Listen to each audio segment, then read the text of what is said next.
Please help me in welcoming award-winning journalist Roland S. Martin.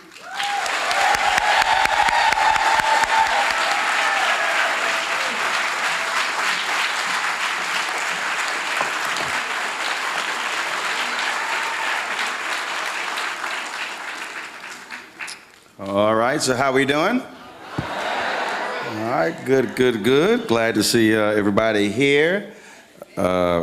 I would say glad to see everybody on time. Y'all were here early. They said folks are already lined up. I said, okay, nothing wrong with that, glad to be back here in Indianapolis. This is not the first time I've been here, so I've been here before. It always happens when you go somewhere, they say, oh, first time here? I'm like, no. And so that's always the case. But it is good to see folks. Some folks I know, others I don't know. I'm seeing for the first time, and it's always great. Any native Houstonians in here? Any H-Town folks? All right. I'm born and raised in Houston, so H-Town always gets a shout out. So sorry if you're not from there. Well, my alpha's at? All right, that's right. If you're not an alpha, ain't my problem, you couldn't get in. Other youth groups don't get shout outs.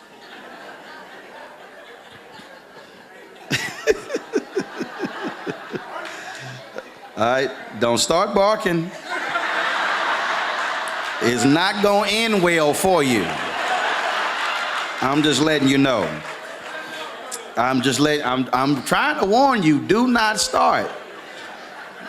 I spoke yesterday in San Antonio, and before I started, his brother, he was talking all his trash. He was an Omega. I said, first of all, clearly Omegas are not smart. You don't talk trash to the keynote speaker before he talks. I just destroyed that poor boy on the microphone. And at that point, he said, no mas. I said, I told you to keep your mouth shut. Kappa stayed quiet. See, they picked up on that. He said, I'm gonna leave that alone. So don't start now. Okay, all right. Gonna be sounding like a chihuahua when we walk out of here. Let me give a shout out. I got a couple of my Aggies in the house, Ed and Pat Magruder. They live here in Indianapolis. Where y'all at? There you go. All right then.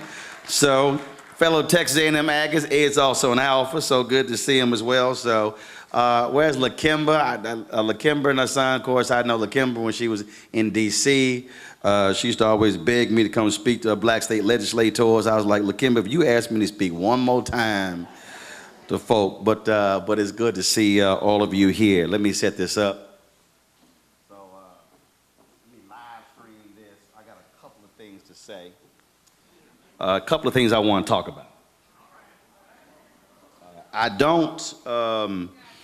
don't write speeches. I wrote a speech one time, and I didn't read from it, and I was mad as hell. I spent all that time writing that speech. It's like, that was a waste of my time. I prefer to, and folks always send me the theme. I never speak on this theme.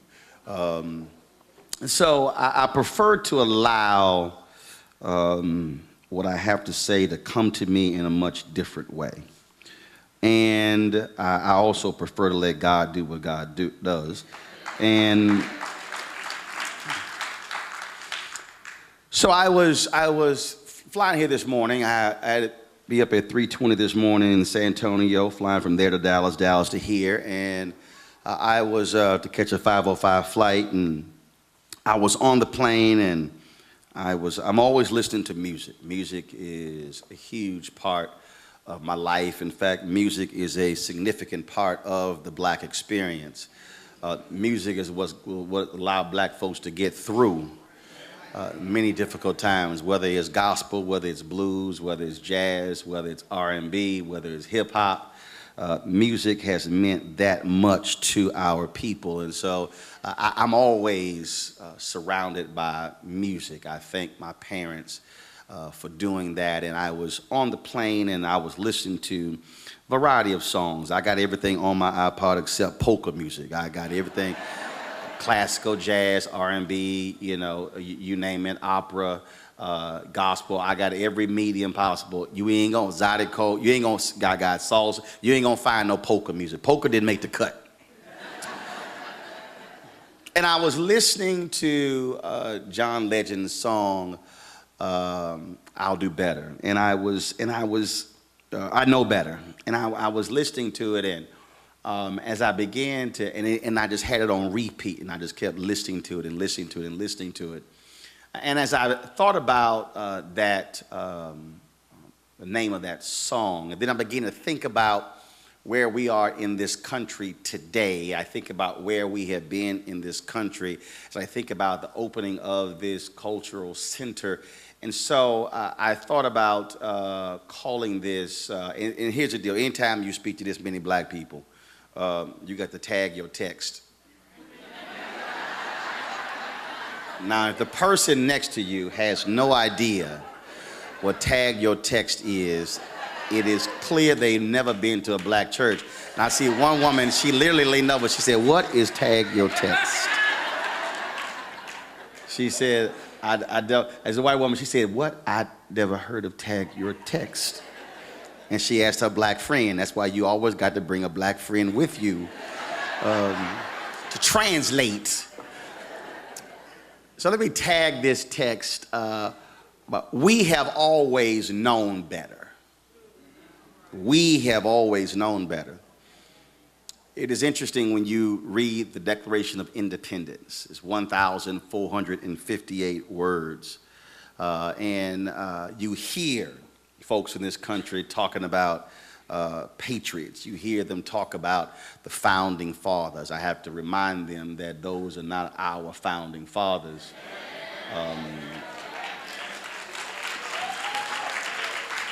I know that's hard for some people to have to deal with, to somehow hear say that, but when you look at the history that we've had to deal with, those are not our founding fathers.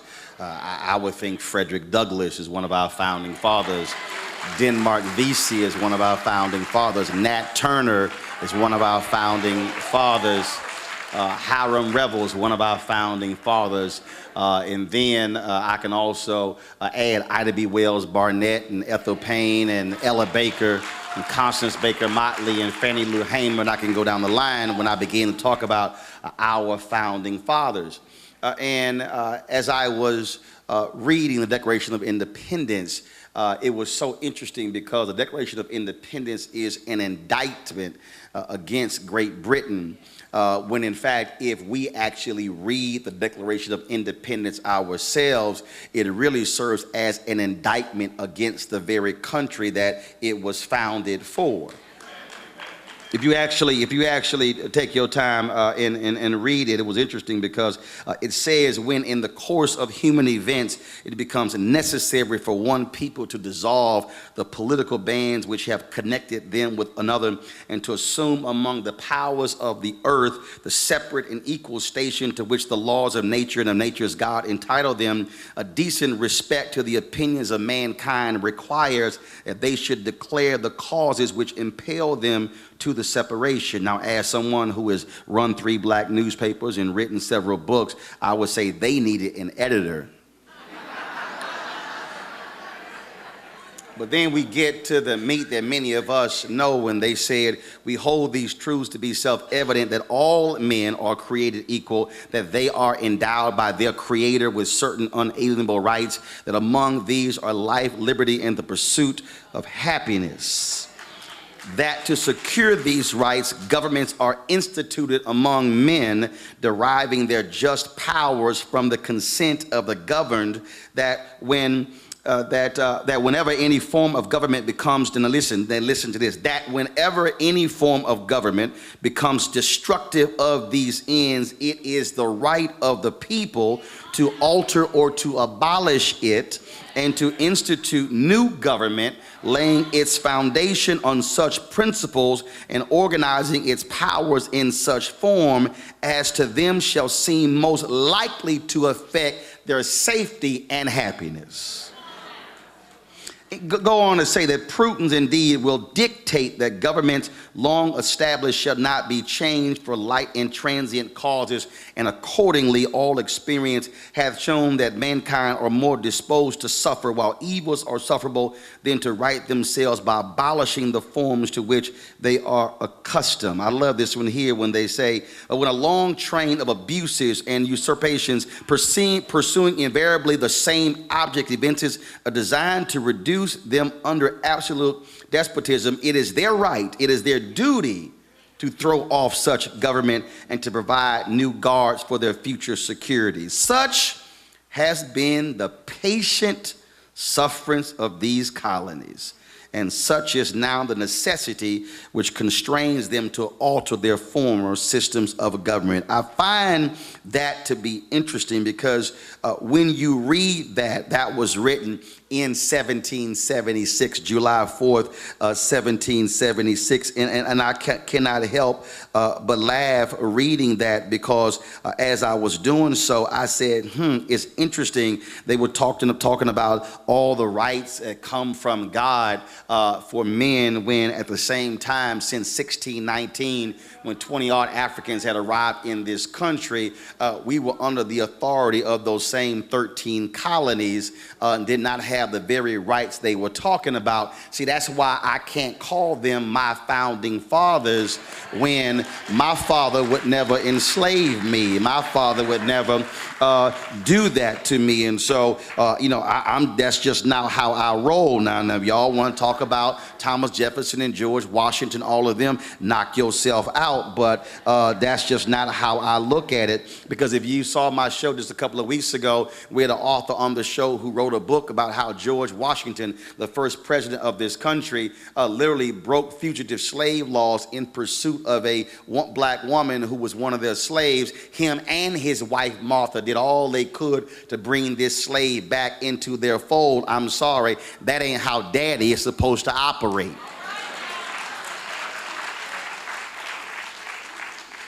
See, I also can't think about that because if you read Gerald Horne's book, The Counter-Revolution of the 1776, Slave Resistance and the Origins of America, what he dictates, he's a professor at the University of Houston, what he lays out in his amazing book is that we've been trained, we've been taught with his story that the war, the American Revolution, was fought over some tea in Boston and a harbor and taxation, when in fact he said one of the reasons why they also went to war against Great Britain, because the 13 colonies feared that Great Britain was eventually going to abolish slavery, and so they knew that that was their only national income, and so they did not want to see that go away. So therefore that was one of the other reasons why they went ahead and fought the American Revolution. And see, do understand that the mistake that we make, we somehow believe slavery was a Southern thing, but no, that was a 13 colonies thing, because that's how they were able to generate income. And if you also read The Other Half Never Told, if you read King Cotton, you will realize that black folks are the ones who make capitalism real in America, because it was not for the free capital of our slaves, then America would not be the greatest economic power it is today. It wasn't about. We confuse ourselves when we say it was about the Industrial Revolution, because if you don't have the money from free commerce, from free slavery, then you don't have the money for the Industrial Revolution. And so then you wouldn't have Rockefeller and Vanderbilt and J.P. Morgan and Andrew Carnegie being able to make the money they did, because America didn't have those resources without us providing free labor. And so black folks actually created capitalism in America because we were the capital that drove all of that, and without us they didn't have capital. You can't supply 91% of the cotton to the world if you don't have somebody picking it for free. See, I'm laying all of that out because when you listen to how this nation was created, we cannot deny the reality that the root of the DNA of this country, racism and slavery is embedded in the very existence of this country. If you read the book Dark Bargain, you will realize that when they were actually sitting down and going over and writing the United States Constitution, this was one of the main pieces of it. See, they knew what was going to happen because they instructed all the delegates not to take any notes, so there would be no evidence of exactly what took place. But one of those men who was in the room actually kept a journal that was private 50 years after his death, and then it was revealed what was happening. And when you read Dark Bargain, you will realize how they understood where slavery and its impact. We talk about just 3/5 of a slave, but we don't even realize that even our electoral college was a compromise to make sure that those same northern states would be sure to keep slavery in place. That's why it was there. See, so when Donald Trump lost the popular vote and won the electoral college, it was the existence of slavery that led to that. See, too many of us don't realize we got folks who walk around who say today, well, I didn't own any slaves or I didn't oppress anybody from Jim Crow, but you can act like you don't have the remnants of that same system. We just saw that in Virginia when Governor Terry McAuliffe decided to grant clemency and the voting rights to the formerly incarcerated, more than 13,000. The Republicans then said, well, no, you can't just do a blanket pardon. You have to then actually do individual, sign it on individual person. And see, what people didn't realize is that Virginia denied the right for black folks to vote, the formerly incarcerated. That went back to 1902 when one of their legislators stood on the floor and said, we are doing this to keep the darkies and the niggers from voting. That was what he actually said. And so Virginia had been defending that very law when the basis of the law was to keep black folks from voting. See, this is part of the problem in America. We act as if our history is no longer relevant when literally what took place 200-300 years ago still impacts folks today.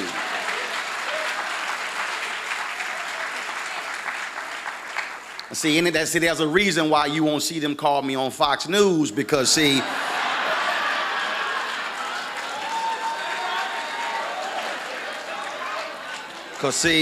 I tell them I'm the reason y'all didn't want us to learn how to read.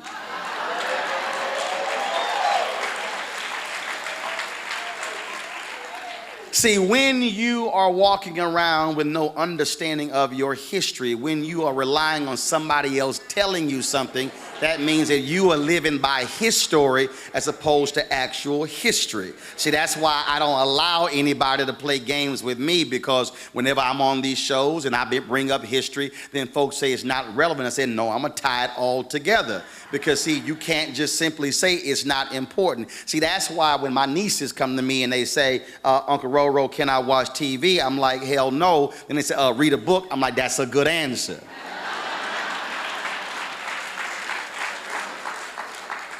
What we have to understand is that reading is so fundamental. And then when you read James D. Anderson's book, The Education of Blacks in the South, 1860 to 1935, you will realize that slaves had this fervent desire to read because they understood that if they could lose their life because somebody was teaching them to read, it must be something about the power of reading that was so potent that if I can lose my life, I might want to figure out how to do that because there's something in that particular book. And that was the case because, see, they understood that when you had an educated slave, you had a free slave. See, it's one thing to have somebody in slavery who doesn't know, but see, when you do know, then they know you can no longer enslave them. That's why the most scariest person in America is a free black man or woman.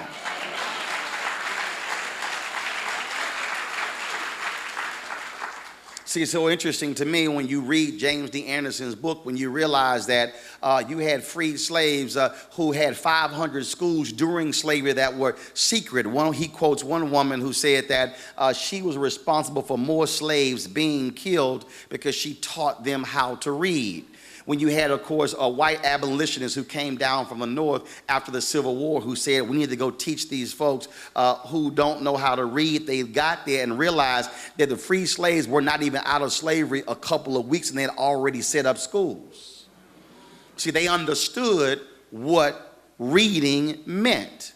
In fact, it was even deeper than that because after slavery, you had the plantation owners who were desperate to have black folks work the land. And so the freed slaves then engaged in collective bargaining. They said, oh, we'll work the land, but you got to build a school on the land for our children. Collective bargaining was not started by the AFL-CIO. It wasn't started by unions. That was created by black folks in the outgrowth of slavery. See, again, that's what happens when you read. It's not his story, it's history. And then you saw then when you had these freed black folks who then began to get elected to legislatures all across the country. What was one of the first things they did? They enshrined it in state constitutions to have taxpayer-funded education. And so when you travel all across the South today, when you go to South Carolina, who shut down their school system after Brown versus Board of Education, when you travel to North Carolina and you travel to Mississippi and Alabama and Tennessee and Georgia, they must thank black folks for taxpayer-funded education because prior to us being in the legislature, it didn't exist. See, because we understood what that meant. Anderson dictates in his book that 92% of black folks in Memphis were going to school, when only 41% of white kids in Washington, D.C. were going to school. Black folks then knew the value of education, which is why I have no patience for any black person today who finds education optional. I have nobody.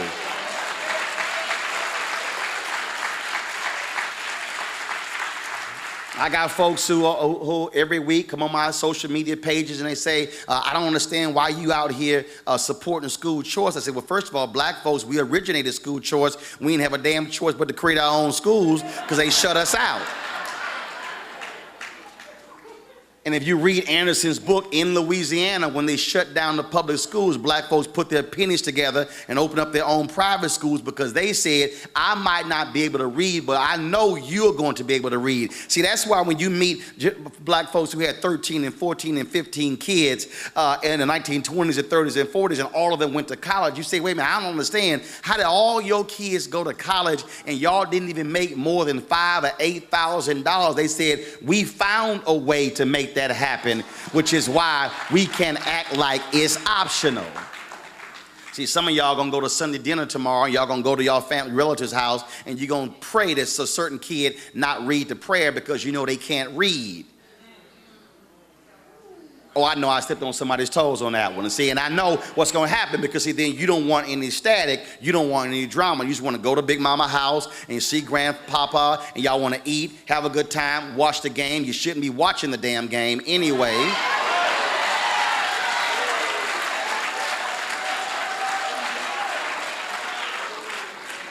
You want to watch the game in silence, then go back to where you came from, but then you want to talk about where we stand when it comes to black folks in education. If you're unwilling to challenge your own brother or sister or aunt and uncle for their child not being able to read on grade level, well, then you can't be concerned about some kid you ain't never met. Y'all gonna deal with that when y'all get home. That's a whole other speech I can give. So when you begin to understand this history, when I say we have always known better, from the moment those 20-odd Africans arrived in Virginia in 1619, we have always been fighting for liberation and freedom.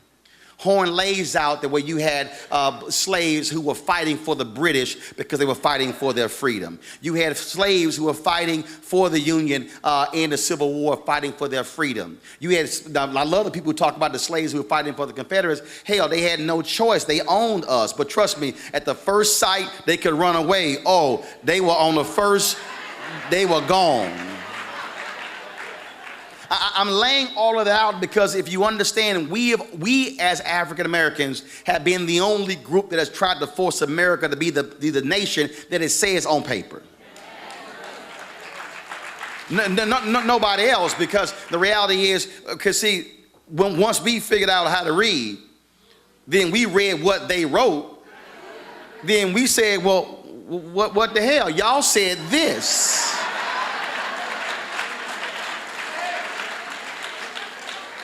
Now, you can't say all men created equal, everybody got the same rights, and then you're denying us. If you read the same Declaration of Independence, they are criticizing the King of England for denying them rights. But then if you also begin to look at even when we begin to get rights, even with the Reconstruction Amendments of 13th, 14th, and 15th Amendment, you still had the same rights denied. If you go into history and realize the Civil Rights Act of 1875 was declared unconstitutional in 1883 by a racist Supreme Court. When you look at Plessy versus Ferguson in 1890, when you look at Dred Scott decision, you can go down the line where you saw laws that were created and this very nation were ignoring those same laws. I've just finished reading Nick Cott's book, Judgment Days, as Nick K-O-T-Z, dealing with the relationship between LBJ and MLK and the battle over the Civil Rights Act of 64, Voting Rights Act of 65, Fair Housing Act of 68. There would not have been a need for the Fair Housing Act or Voting Rights Act or Civil Rights Act if they filed the 15th Amendment.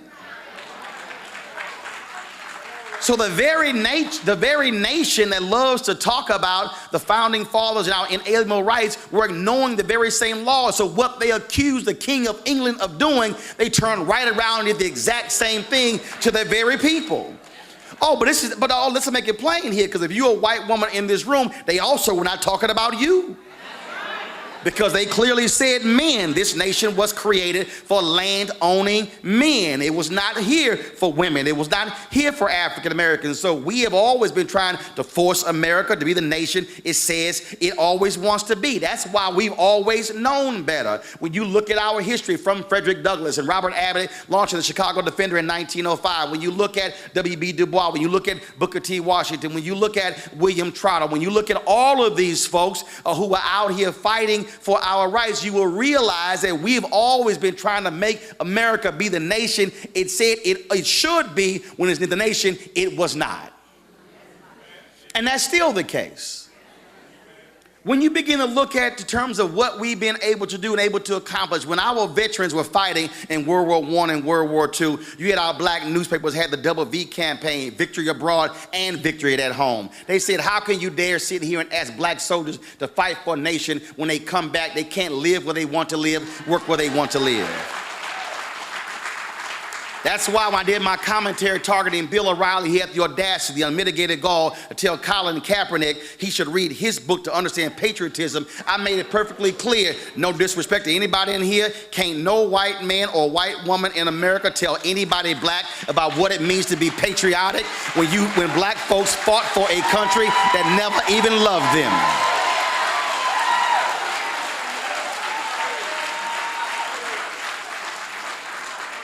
That's not my opinion, that's simply facts. You got to love a nation in a whole different way to go off and fight a war and fight somebody else, capture German POWs, and then they ride in the train in front of you when they are the enemy and you supposed to be the victor. You can't tell me that's not patriotism. When I spoke about this yesterday in San Antonio, a young brother walked up to me. He said, what you said really resonated with me. He said, because I'm a Muslim American. He was standing there in his United States Army uniform. He said, I know exactly what those African Americans felt. Here I am fighting for an America when America's not loving me, questioning me and my faith. He said, when I was sworn to protect and uphold this Constitution, I'm shedding my blood for folks who don't like me. I said, brother, welcome to America.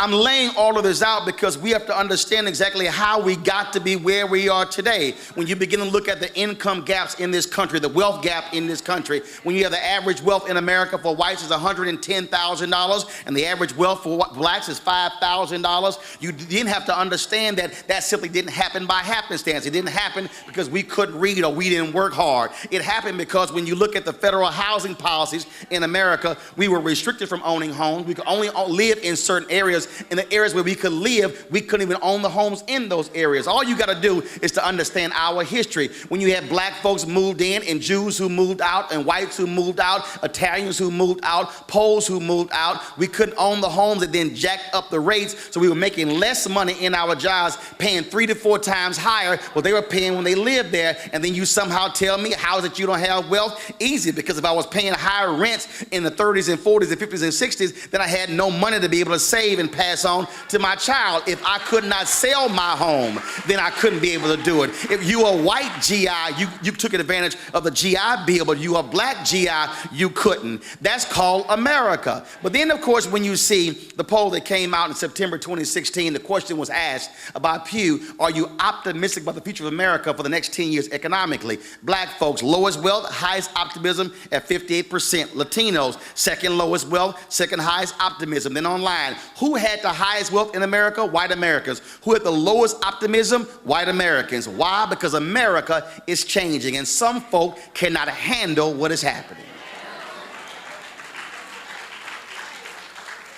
What we are dealing with is an America that does not want to truly live up to what it says on paper. I love it when folks want to quote the Declaration of Independence and the Bill of Rights, and I love it when they begin to talk about the Federalist Papers as somehow as those are the defining documents. Oh, they are, but see, but if you don't ever read them, it's sort of like folks who love talking about Jesus but ain't never read the Bible.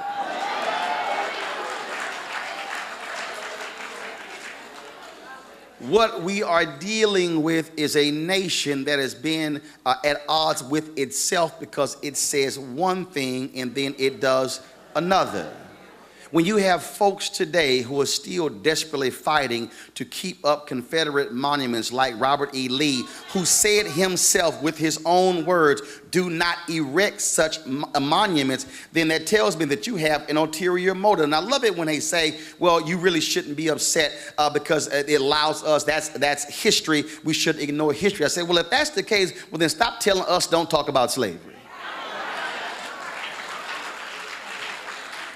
If you get to talk about your stuff, I can talk about my stuff. Because in fact, my stuff is your stuff.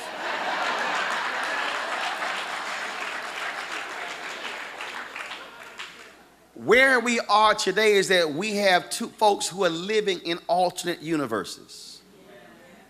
Next year, March 2018, we will celebrate the 50th anniversary. No, we will commemorate, not celebrate, the 50th anniversary of the Kerner Commission, which was commissioned after the riots in 1967. The Kerner Commission laid out in their report, there are two Americas, one white, one black. They laid it out very clearly. It was the riots in Watts, where all of a sudden that blew up a few days after the Voting Rights Act was signed into law. And folks are trying to understand, well, exactly, I don't understand what happened here because they didn't understand the depth of poverty in America. They didn't understand the depth of housing in America. Even Dr. King was caught off guard by what took place. Nick Kotz lays out in his book, Judgment Days, that LBJ was in a state of depression for 4 days by what he saw taking place in Watts. So here we are still dealing with this. And then you have somebody who's sitting in the Oval Office. I'm sorry, I can't call somebody president who cannot respect the very office himself.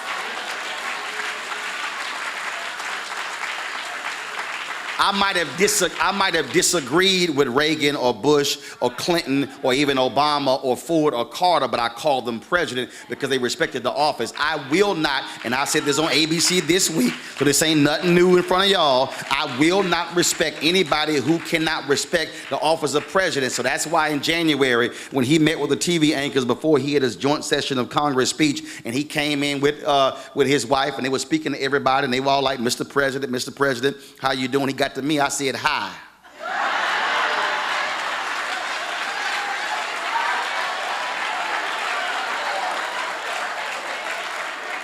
My mouth simply could not say, Mr. President.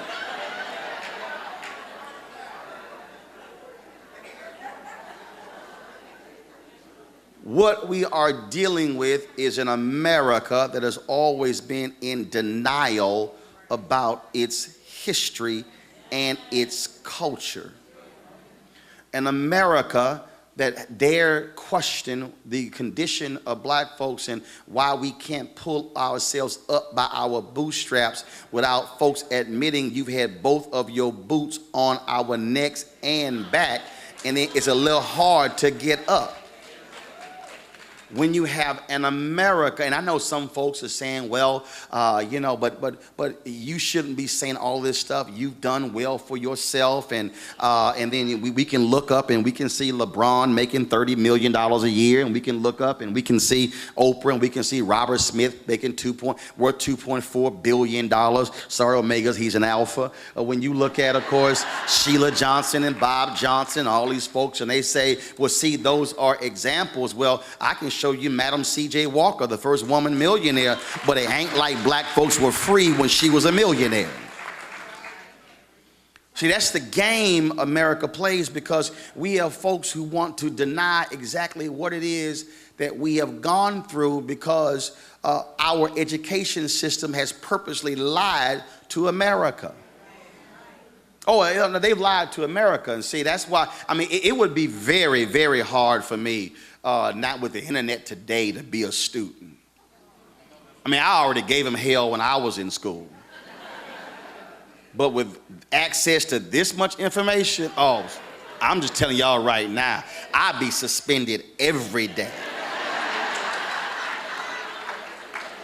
Because when I was sitting, if I'm listening to some teacher tell me something has happened, I'm going, I'm sorry, that's a lie. I would. You think I'm joking? I already did it when I was in school. I used to make them so mad, they would throw me out of class because I read too many books.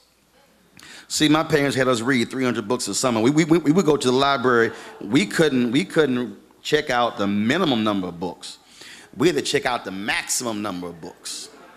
And so that was a deal. I still read 7 or 9 books at one time. Flying here, I was downloading about 20 books on my Kindle that I have at home, so that way I can read them here, then pick the book up.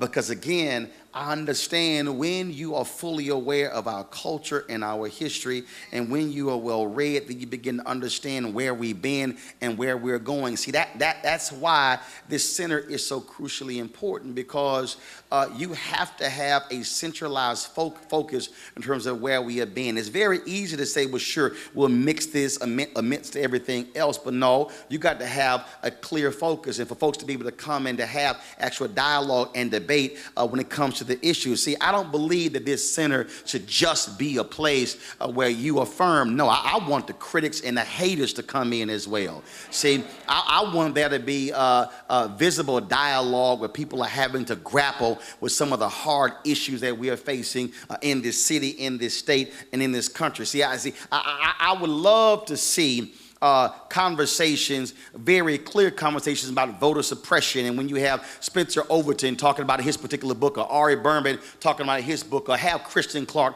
from the Lawyers Committee for Civil Rights Under Law coming and talking about what they are doing, combating voter suppression all across this country. And see, I would love to have folks who are state legislators and who are city and county officials who are doing their best to move voting locations in Indiana to suppress the black vote. Oh, let's be perfectly clear. I call it like I see it. That's exactly what's happening. Because, see, I told you America's afraid of where we're going. See, America's afraid that by 2044, no one group will be the majority in this country. See, America is afraid that in the next presidential election will be the first time the electorate will be less than 70% white, because, see, they understand what's going on. See, that was no accident after what happened in 2008 when you begin to see massive voter ID laws put in place, because some folk saw the wake-up call. They said, oh my God, what happened? I'll tell you what happened. Black women turned out at a higher rate than anybody else in 2008 and 2012. You saw overall black turnout at its highest. You saw young folks voting. Because see, this whole thing with voter suppression ain't just a black thing. If you young and white, they targeting you as well. When you had a clerk in Wisconsin who said she moved an early voting location off of a college campus because too many of them voted Democrat, so she moved it to a way out place with a small parking lot because it was by design. When they moved early voting locations off of Duke University's campus and other large campuses in North Carolina. And see, if you really want to understand what's happening, North Carolina is the 21st century Alabama for what they're doing there. Republicans there are doing some of the most dastardly, nasty things you've ever seen, because even when the federal judges said they had a laser-like focus on trying to weed out black voters. It was by design. So when I see it, then of course you have right now Senator Barr and Senator Tillers, both Republicans from North Carolina, who just pushed through the biggest voter suppressor on the federal bench. What you have right now, so when Donald Trump said, what the hell, y'all have to lose a whole lot because he's essentially appointing folks who are going to be passing legislation or having judicial rulings in the vein of white supremacy. That's not hyperbole, that's just fact. That's what we are facing right now. So what this requires for us to redouble our efforts to understand that America is under assault because the very people who are trying to be in charge today really want to operate and think the same way the founding fathers did. And what it also requires is that people of conscience stand up. And see, I said people of conscience, not black people of conscience, people of conscience. Because see, if you understand our history, if you understand our culture, America owes black folks a debt of gratitude. Because see, I love it when we talk about Title IX and we have these discussions. And let me also say this for the folks running the center, please have a discussion and a debate about Title IX in this particular center. And don't make it about sports, because if you go back and read the actual congressional testimony, it was never about sports. It was an opening up the professional schools to women to become doctors and lawyers and dentists and engineers, which means that then you ask the average person, where does Title IX come from? They can't even tell you. Title IX is a provision of the 1964 Civil Rights Act. Why is that? Because you had a racist from Virginia who thought he was going to scuttle the Civil Rights Act by adding women to it, and the fool didn't even realize what he did was give them several more votes for it to get passed. And so when I see women today, especially white women who have benefited from affirmative action, benefited from all of these jobs, do understand you owe your professional career to black folks marching in 1964 to make the Civil Rights Act a reality, because otherwise you would not be included. But see, it's not just Title IX. If you see somebody disabled in America, tell them thank black people, because of the American with Disabilities Act of 1996. Where did that come from? 1964 Civil Rights Act. Please, if you see somebody who's Korean or Japanese or Latino and they're voting in their native tongue, tell them to thank black people, because if it wasn't for black people in the 1965 Voting Rights Act, they could not be able to vote in their native tongue on their ballot. Oh, if you gay and lesbian and you appreciate same-sex marriage, I advise you to thank black people as well, because if it wasn't for black folks in the 14th Amendment and the Equal Protection Clause, which form the basis of the same-sex ruling, you wouldn't be able to get married. What I'm trying to say is, in the history of America, everybody else has been able to benefit from the battles that we have fought, because we did not change laws just for black people. We changed the laws to make America the nation it said it wanted to be. And that is our story in this nation. We have not just fought for ourselves, we fought for everybody else. So when we're fighting cops today with Black Lives Matter and fighting for body cameras and changing laws, we fighting for white folks, we fighting for Latinos and fighting for Asians. When we fought for affirmative action, we fought for everybody else. And I need you to understand, no matter what you do in Indianapolis and Indiana, let everybody know that when we are on the front lines fighting to change this very system to be the nation it's supposed to be, we're not just fighting for us, we're fighting for every single body else, which means we need other folks to get off they behind and do what they are supposed to do and come on out there and be on the front lines. And so if you are white in 2017 and you are not involved in this, I advise you to go look at Viola Liuzzo, a white mother from Michigan who went down to Alabama to register black folks to vote, and then when they finished the march from Selma to Montgomery and she was driving back, a truck came up next to her, Klansmen in it, blew her head off. She was killed instantly. Tell me about James Reed, a white pastor from Boston who sat there and was beaten when it came to marching in Selma. Tell me about a number of other whites who was involved. Tell me about the folks who put their lives on the line. It ain't just been black folks. You had white abolitionists who put their lives on the line. See, I don't want to hear when they say, well, our founding fathers were men of their time. No, there were some white men and some white women who found it morally offensive for slavery, and they stood up against it. I'm trying to tell you that we have to have people of conscience in 2017 willing to stand up to an unjust system, unjust laws, and fight to change America to be the nation it said it wanted to be.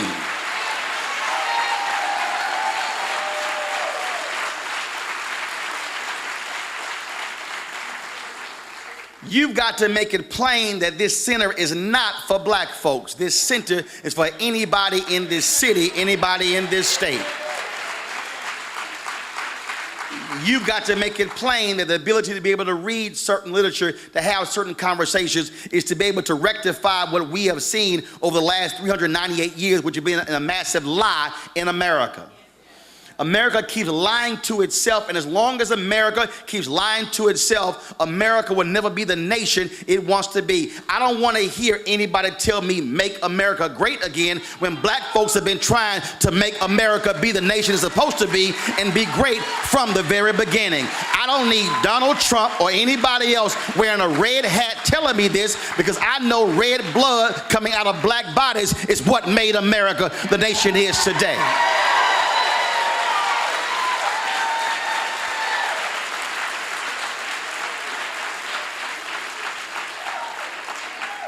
The time has come for people of conscience to no longer be silent. We are coming up against midterm elections where we have people who want to literally cause folks to die in this country. 3 weeks ago, I was in North Carolina speaking to the North Carolina State Conference of the NAACP, and I met a white woman who said she and 16 other white women launched a chapter of the NAACP in a rural part of North Carolina because they said wasn't nobody else fighting for our rural hospitals but the NAACP. When you've got poor folks in this country dying because folks don't want to have Medicaid expansion, then you can't tell me that somehow we're the greatest nation in the world if we're allowing Americans to die as a result of a lack of health care. Yesterday, I spoke to a group of black healthcare executives in San Antonio. I talked to a young brother who's a healthcare executive in Mississippi who said, here he is after election day driving down the highways, and all he sees are Confederate flags and Donald Trump signs. But when he gets to the hospital, all he's hearing are sob stories from poor white folks about how they can't afford to pay for their health care when they just voted for somebody who wants to take their health care. All I'm saying is, white folks, y'all got to wake up, because you keep voting against your own interests.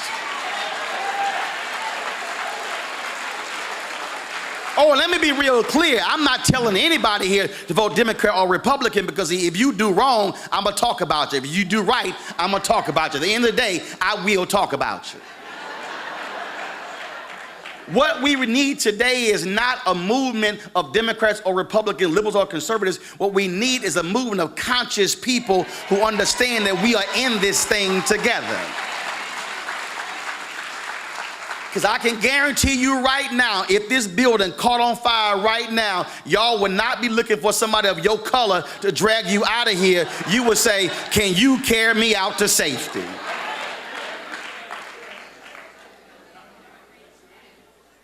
We have to be fully aware of our history and where we've come from, because our history informs us exactly where we are going.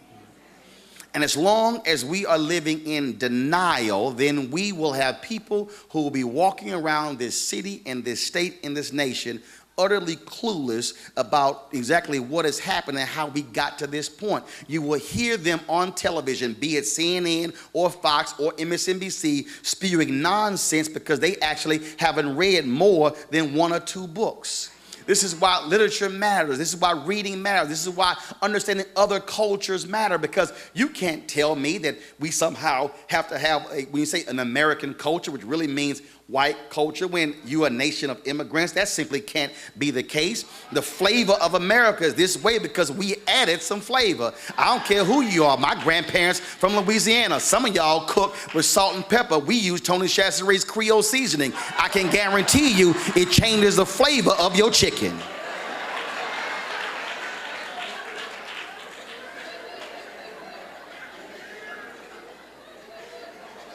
We are a nation that can't accept reality, which means we need a generation of people who says, y'all have been playing games all of these years. Now it's time for us to rectify the lies that you have been telling all of these years.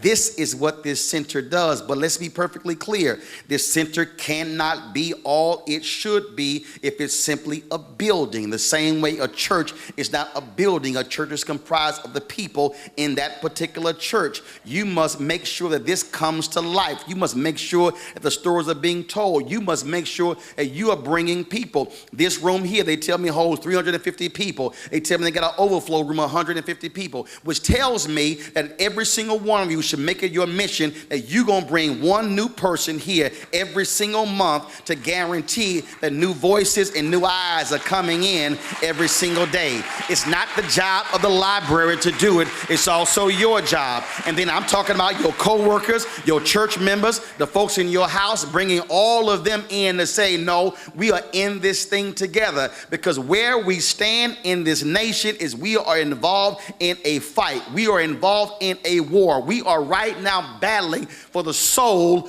of America. This is not going to change with the midterm elections in 2018. It's not going to change with the presidential election in 2020. What we are dealing with right now is power and money. We're dealing with people who cannot handle that America is becoming more majority. They cannot handle that we must begin to share power, and they cannot handle we must begin to share money. America ain't never liked to share its money, and so that's what the folks are dealing with.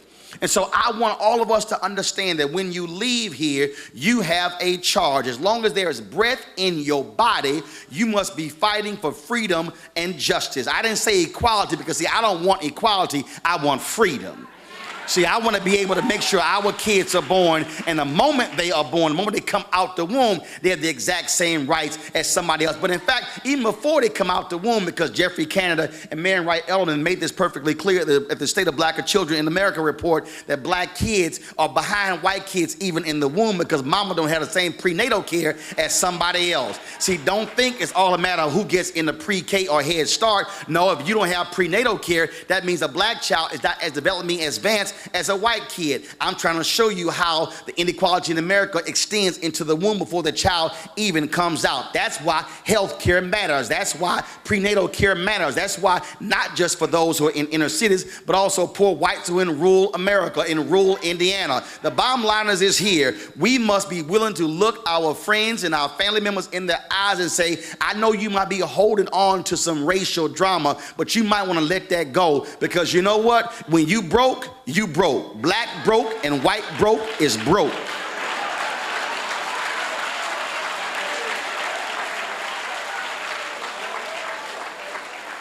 And the last thing, a lot of us have been living in our safe comfort zones in our middle class families with our wonderful degrees, taking care of ourselves. But do understand, it's not just about us. Jackie Robinson said in his book, it was titled, I Never Had It Made. He said, I might have been a success, but as long as there was one black man in America who was denied opportunities, I never had it made.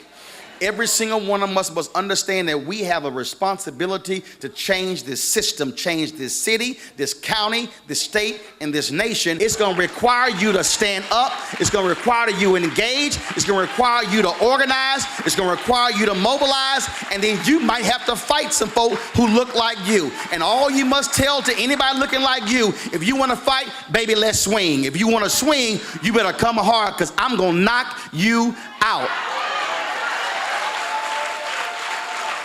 And then if they don't understand that, I'll end it this way with my frat brother, Vertner Woodson Tanner, an alpha, who said, we will fight until hell freezes over, and then we will fight on the ice.